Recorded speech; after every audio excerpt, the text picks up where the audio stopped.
शुरू। साधक स्वयं के जानने की बजाय दुनिया को देखना अत्यधिक पसंद करता है।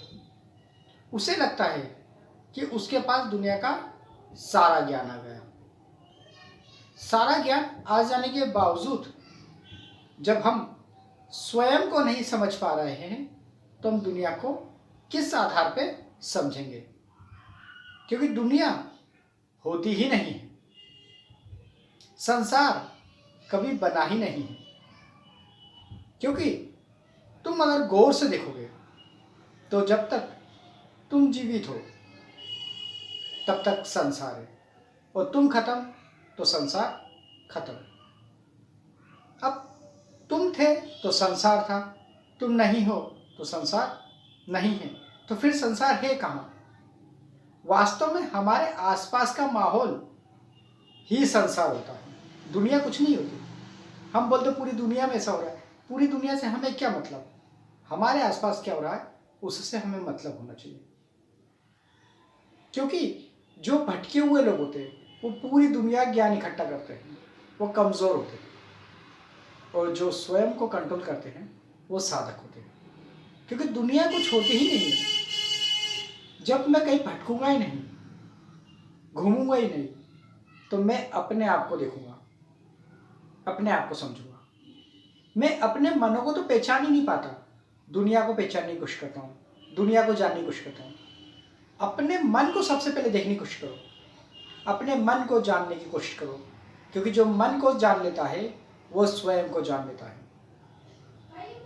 हम ग्रंथ में खोज रहे होते हैं, किताबों में खोज रहे होते हैं, वीडियो में खोज रहे होते हैं, गूगल पे सर्च कर रहे होते हैं, पर क्या कभी हमने स्वयं को सर्च करने की कोशिश की?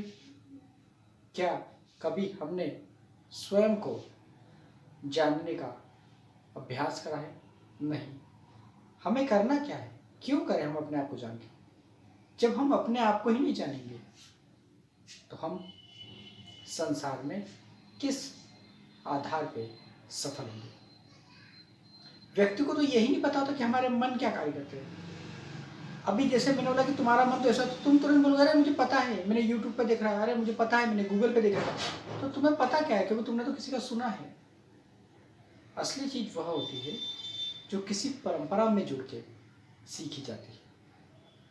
आत्मा कार्य कैसे करती है, मन कार्य कैसे करते हैं, हमारा शरीर कैसे कार्य करता है, इन्हें हम जानने की बजाय सब कुछ पहले करना पसंद करते हैं। यह वो बात हो गई कि हम एक मकान बनाना चाहते हैं पर ज़मीन का एक आधार यानी फाउंडेशन नहीं बनाना चाहते, सिर्फ दीवार खड़ी करना चाहते हैं। तो दीवार कब तक खड़ी रहेगी? जब तक कोई तूफान नहीं आता। जिस दिन तूफान आएगा वह दीवार ढह जाएगी। हमें अपने आप को समझने के लिए पहले स्थिर होना पड़ेगा। अपने मन को जानने के लिए मन की गतिविधियों को जानना पड़ेगा। क्यों? क्योंकि मन की गतिविधि जो होती है वो बहुत ही अलग अलग तरीके की है। वो इतनी अद्भुत होती है कि हम भटकते चले जाते हैं, और वो हमें इतनी अद्भुत भी होती है कि हमें एक जगह स्थिर भी कर देती है, सिद्ध भी बनाती है। कारण जो मन के मार्ग पे चलता है वो नियंत्रण कर लेता है, और जो मन के बाहर चलता है वह मन के नियंत्रण में होकर कार्य करने लगता है। इसी कारण से संसार में हर व्यक्ति की मानसिकता अलग होती है, इसीलिए हर व्यक्ति का काम अलग होता है, इसीलिए हर व्यक्ति की सोच अलग होती है, इसीलिए हर व्यक्ति की जीवन शैली में अलग अलग तरह के नियम बने होते हैं। हम क्यों नहीं रुकते? क्योंकि हम रुकना ही नहीं चाहते। हमें इससे ज़्यादा चाहिए, हमें उससे भी ऊंचा चाहिए, थोड़ा मिल गया और ऊंचा चाहिए, तो रुकेंगे कब? क्योंकि जीवन तो चलता रहेगा।